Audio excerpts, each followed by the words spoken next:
So, you want to bag a dance with a famous Kizomba teacher? Well, I'm going to let you into a few of my secret top tips in doing just that.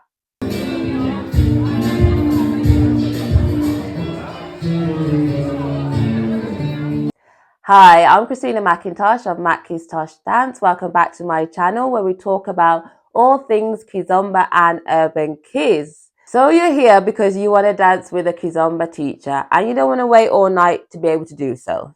You may have seen my previous video on long Kizomba cues and whether the Kizomba artists are worth the wait. If you haven't, definitely check that out because it helps you decide whether to wait for in those cues. And it also talks about some of the etiquette that you need to have in those cues. But if you've watched it and you've checked it out and you've decided that you want to bag a dance with a Kizomba artist, I'm going to let you in on a little secret intel, the best ways to do so that you can actually enjoy a dance with a Kizomba artist. Top tip number one, focus. Now, I'm not talking about actually focusing on getting that dance. No, I'm actually talking about this movie called Focus. It's got Will Smith in it, and it's Will Smith playing a con artist, a scam artist. And I'm not saying to scam the artist out of a dance, so bear with me. But in this movie, if you haven't watched it already, Will Smith is being a con artist, and he has like a team that he works with. So this woman that he ends up being his girlfriend, and this other guy. There's two main characters, but there's a big team of them scam artists.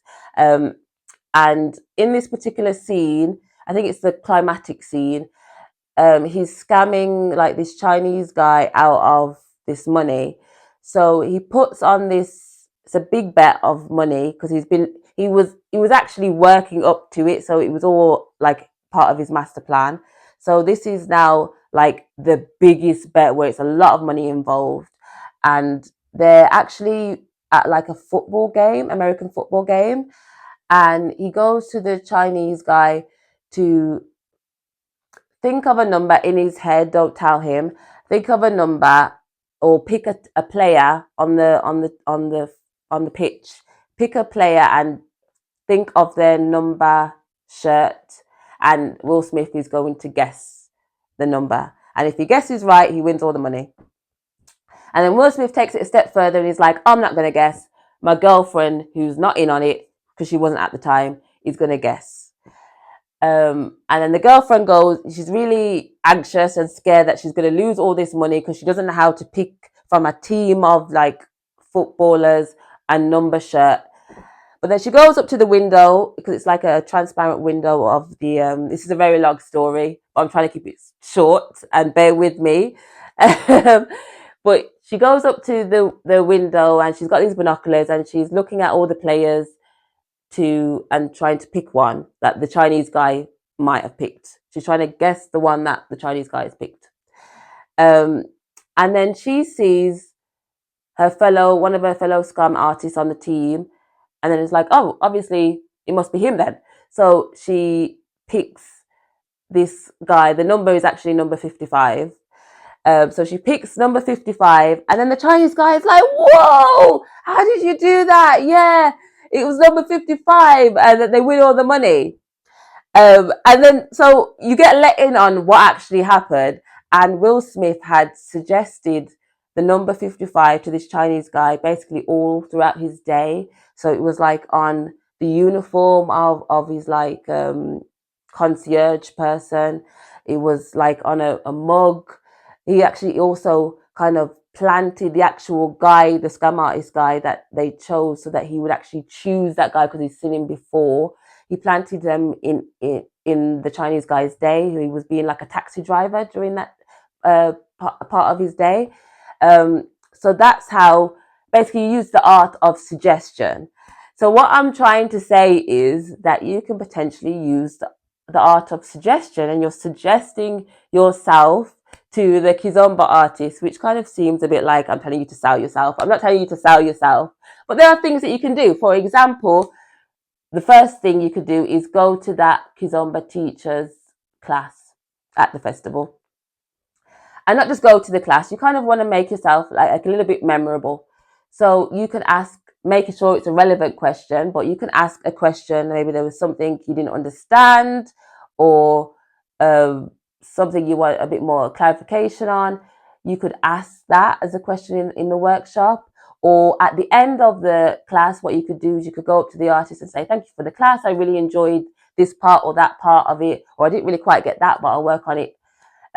So it's just like basically like networking, really, in a nutshell. But I think focus is a better name for it, the tip. So yeah, so you can suggest yourself, you could do things where you kind of make it sound memorable. You could also just do simple, normal human being things where if you see the Kizomba artists around the festival, maybe at breakfast, you say good morning. So it's just being nice and friendly. And then when they see you on the dance floor later that evening, they will see you and potentially ask you for a dance because they've kind of seen you around and see that you're friendly. It makes sense, right? So, top tip number 1, focus. Top tip number 2 is actually timing. And not just timing of when to ask for a dance, it's also timing of when to cue. So, you want to cue for as less time as possible. So, the best thing to do is to cue when there's less people, right? So when are there less people in a Kizomba festival or queue? I would say it's definitely earlier on in the social. So instead of potentially going down to the social at 2 a.m. or waiting in queues at 2 a.m. when the kind of the party is kind of its busiest, maybe go earlier. So at like 11 p.m. People are also less tired, so the artist is likely to be less tired, maybe have a bit more energy, and there'll be less people kind of on the dance floor, so you're more likely to potentially get a dance, right? Not just evening socials. I actually find that day socials are more relaxed, and in a more relaxed environment, people are more willing to dance with everyone else. And there's also, because everyone's willing to dance with everyone else, there's actually less cues potentially for the artist because other people are just enjoying dancing with other dancers who might not be famous, right? And as I was saying earlier as well, you tend to have more energy earlier on in the day. You haven't done your whole day of dancing. The artists haven't done the whole day of dancing, teaching, and then have also done dancing in the night. So you're more likely to get a dance and also get a potentially a better dance, a more energetic dance. So definitely your timing, whether that's in a day social or earlier on in the evening. Another thing that kind of goes hand in hand with timing is also potentially choosing smaller events. Smaller events, because there's just less people, again, you're potentially able to get more likely to get a dance. And also smaller events are more intimate. So that thing about focus, people are likely to make a bit more connections with each other and also with the teacher and have a bit more rapport, build that rapport in a smaller class size that you have in smaller events, maybe your local events where they've kind of brought a famous artist, but it's, instead of it being like 6, 7 famous artists, it's just that one Kizomba artist, and they're going to teach for a longer, well, more than for 1 hour class. Maybe they're going to teach for 2, 3 hours. Those kind of events, I typically find that you're more likely to get a dance with the famous person in those smaller, more intimate events. So potentially try and not only think about your timing, but also think about what type of events you're going to. Tip number 3, and this one, maybe it's a little bit controversial, but it's a well-known saying, so it must be the truth, right? Men are visual. So not just men are visual, human beings in general are visual. So dress well, also smell good. People are just more drawn to people that look good, look well, look happy. So yeah, dress well, smell good. It increases your chances of dancing in general. All these tips increase your chances of getting dances or being invited to dance in general, not just a famous Kizomba artist, but definitely take a little bit of pride in your appearance and your smile, and it normally pays off. That's what I find. Top tip number 4, and I think this is a really, really important one actually, and that is keeping your energy up. So as I was saying a bit earlier, smiling. If you're in a queue, even though you're in a queue, still be smiling. But a thing that I find that works very well is not just smiling on the dance floor waiting, but also have a little bit of movement, have a little bit of a dance, show that, you're at a dancing at a festival event, you want someone to invite you to dance.